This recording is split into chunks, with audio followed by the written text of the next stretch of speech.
Hello అందరికీ, welcome to my mini vlog. Ticket చూస్తే అర్థమైంది అనుకుంటా. My journey Vizag to Chennai. నేను స్మితి ఫర్ ద ఫస్ట్ టైం ఫ్లైట్లో వెళ్ళబోతున్నాము. చాలా అంటే చాలా ఎక్సైట్మెంట్తో ఉన్నాం. మొత్తానికి ఫ్లైట్ అయితే ఎక్కేసాను. టేక్ ఆఫ్ ఎప్పుడైతుందా అని ఈగర్గా వెయిట్ చేస్తున్నాం. మా ఫ్లైట్ స్లోగా స్పీడ్ అయితే పెంచేస్తుందా. ఒకేసారి టేక్ ఆఫ్ అయితే భలే థ్రిల్లింగ్ అనిపిస్తుంది. చెన్నై అంటే నాకు టక్కున అమ్మ నాన్న తమిళమ్మాయి మూవీ రవితేజ సాంగ్ అయితే గుర్తొస్తుంది. చెన్నై చంద్రమా మనసే చేజారి. మొత్తం సాంగ్ అయితే రాదు, ఈ ఒక లైనే వచ్చు.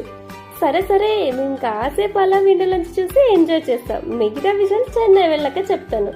చెప్పడం మర్చిపోయినా, మీరు కనుక మా స్మితి ఛానల్ ఫస్ట్ టైం చూసినట్లయితే లైక్ చేయండి, షేర్ చేయండి అండ్ సబ్స్క్రైబ్ చేసుకోవడం మర్చిపోకండి. Thanks for watching. Bye bye.